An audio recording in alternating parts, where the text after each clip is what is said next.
আসসালামু আলাইকুম বন্ধুরা, কি অবস্থা সবার? Xiaomi কিন্তু আমরা একটা জিনিস লক্ষ্য করে থাকি, সেটা হলো তারা কিন্তু একই প্রোডাক্ট দুই নামে দুই দেশে অথবা দুটো রিজনে আলাদা আলাদা করে লঞ্চ করে থাকে।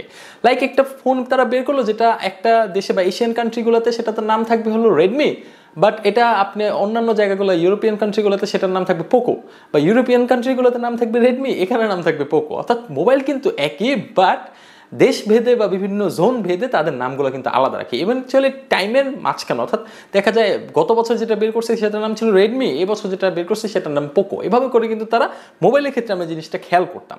বাট বর্তমানে কিন্তু আসলে Xiaomi তাদের TWS লাইন আপের ক্ষেত্রেও কিন্তু সেম কাজটা করছে। অর্থাৎ রেডমি বাডস 5C, এই যে আমার হাতে আছে যেটা রেডমি 5C, এবং এই হাতে আছে হলো পোকো বাডস X1। এই দুটো জিনিসই কিন্তু আসলে সেম, জাস্ট কালারগত পার্থক্য হয়তো বা এই জন্য বোঝা যাচ্ছে না যে আসলে এক কিনা, বাট এই দুটো জিনিস একদম হুবহু সেম। এই ডিজাইন, বিল্ড কোয়ালিটি, ফিচার সব কিছু সেম। অর্থাৎ এই দুটো TWS একসাথে রিভিউ করবো আজকে। সুতরাং চলুন শুরু করি রেডমি বাডস 5C এবং পোকো বাডস X1 এই দুটোর রিভিউ, যেটার ভালো খারাপ সব কিছু জানবো পুরো ভিডিও জুড়ে। তাই ভিডিওটি ভালো লেগে থাকলে অবশ্যই ভিডিওটি একটি লাইক দিতে পারেন, কোনো কিছু জানা থাকলে কমেন্ট করতে পারেন। সাবস্ক্রাইব অনেক দামি জিনিস, তাই এই জিনিসটা আপাতত আপনাদের কাছ থেকে চাইলাম না।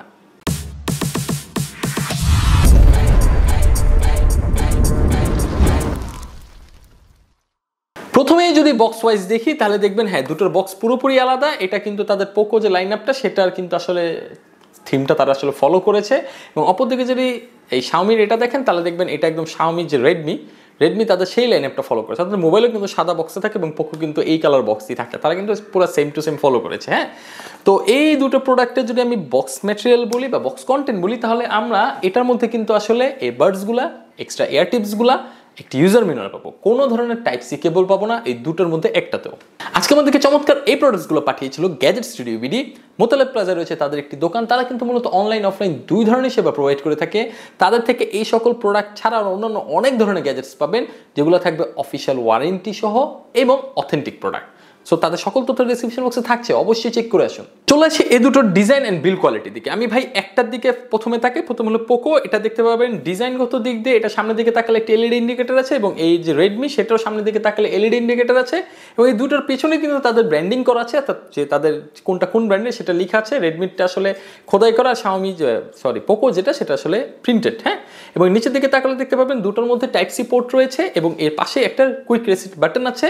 এবং আমরা যদি বিল্ড ম্যাটেরিয়াল বলি, দুটোটাই কিন্তু আসলে ম্যাট টেক্সচারের সমন্বয়, এবং পোকোরটা দেখতে একটু বেশি ভালো লাগে যেহেতু কালারটা একটু অন্যরকম।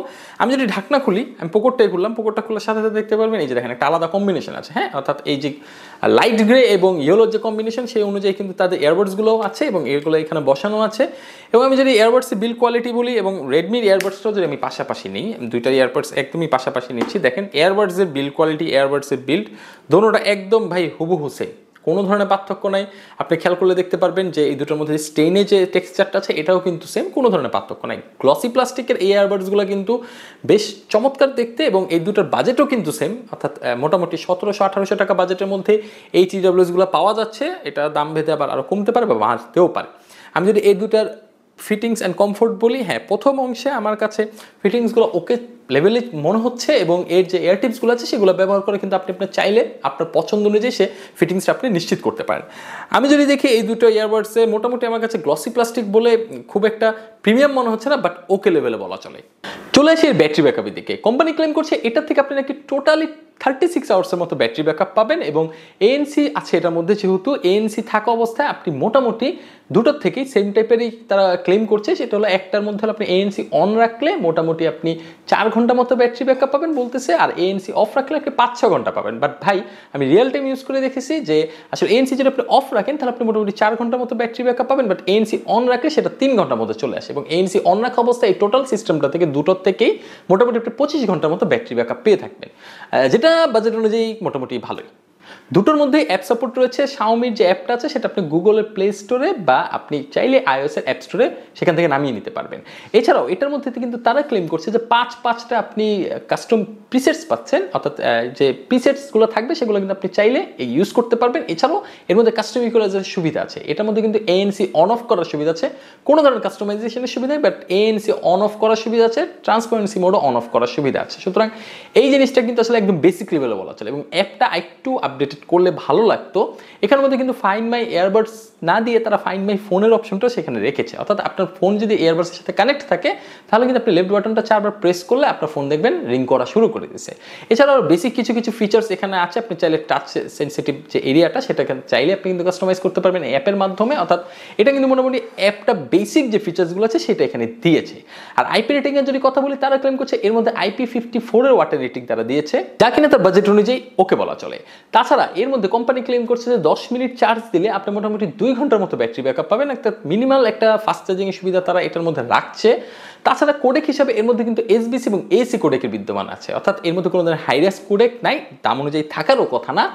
এবং এই TWS দুটোর মধ্যেই কিন্তু আসলে 12.4 মিলিমিটারের ডাইনামিক ড্রাইভার রয়েছে। এটাই জাস্ট অবাক করার মতো বিষয়, কারণ এই 2000 টাকা বাজেটের নিচে কোনো TWS এর থেকে এরকম টাইপের ড্রাইভার আমরা সচরাচর কিন্তু দেখে থাকি না। এবং তারা এটা ক্লেম করছে যে দুটোর মধ্যেই নাকি টাইটেনিয়াম কোটেড যে ড্রাইভারগুলো সেগুলো আছে, এবং এটার যে ম্যাগনেট সেটা N52 তারা ব্যবহার করেছে। এখন ভিতরে ভাই অরিজিনালি কি আছে সেটা তো খুলে দেখতে পারি নাই, বাট তারা এটা ক্লেম করছে এবং পেপার ওয়ার্কস কিন্তু এটাই বলতেছে তারা যে এটার মধ্যে এই ড্রাইভার্সগুলো আছে। এখন আমি যদি প্র্যাকটিক্যাল লাইফের অডিওর কথা বলি, এই অডিওগুলো যথেষ্ট পরিমাণের ভালো আমি বলতে পারি বাজেট অনুযায়ী, বাট এটা যেহেতু একটা বেস বুস্টেড ড্রাইভার, এটা বেজের আধিক্যতাটা একটু বেশি, যার ফলে কিন্তু আসলে আমি মাঝে মাঝে এর ভয়েসগুলো বা ভোকালগুলোকে আমি মাডি হতে দেখেছি এবং এটা মাফলড একটা ভাইব আছে।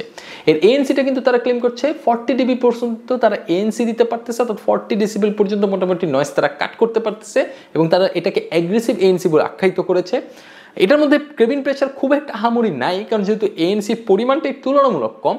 কোম্পানিগুলো ক্লেম করছে যে এটার মধ্যে কিন্তু আসলে তারা 4টা মাইক্রোফোন ব্যবহার করেছে, যেটার মধ্যে তারা এআই টেকনোলজি দিয়েছে, যার ফলে কিন্তু আসলে আপনার ভয়েস থেকে মোটামুটি যে নয়েজগুলো আছে সেগুলোকে তারা রিডাকশন করে দিবে আপনাকে, যেটা আসলে মাইক্রোফোন টেস্টিং এর মধ্যে আপনি মোটামুটি জানতে পারবেন। তো বন্ধুরা, আপনারা এই জমজ দুইটা ভাইয়ের কথা আসলে কি বলবো, এই দুইটা ভাই কিন্তু আসলে তাদের বাজেট অনুযায়ী একদমই ভালো। দেখেন দুইটা ইয়ারবাডস কিন্তু আমি আলাদা আলাদা করে বসাইছি, দেখেন বসে পড়ছে, তো সুতরাং বুঝতে পারতেছেন এই দুইটা কিন্তু একই জিনিস। হ্যাঁ, একই জিনিস, জাস্ট নামের পার্থক্য আছে আর কোনো কিছুই নেই, কাজ কিন্তু মূলত দুটার একই।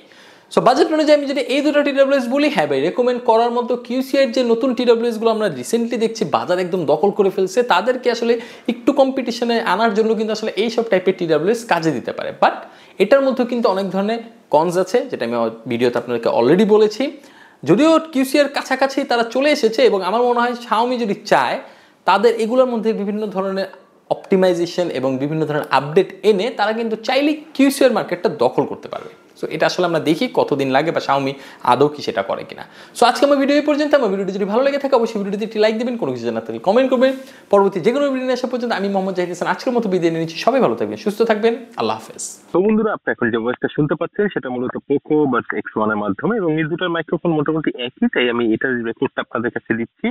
এবং আমি ইনডোর কন্ডিশনে আছি, ঘরের মধ্যে ফ্যান চলতেছে এবং অপর প্রান্তে আমার ওয়াইফ কলিং এ আছে। তো ও মোটামুটি বলতে পারবে যে 1600-1700 টাকা বাজেটের একটা TWS এর থেকে এটার মাইক্রোফোন কোয়ালিটিটা কেমন, এবং এটা কি অন্য মানুষের সাথে নর্মালি একটা রেগুলার কলিং করা যাবে কিনা।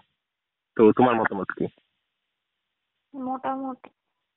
আচ্ছা, তো মোটামুটি আপনার মোটামুটি বুঝতে পারতেছে যে এটা রিয়েল টাইম এক্সপিরিয়েন্সটা আসলে কেমন।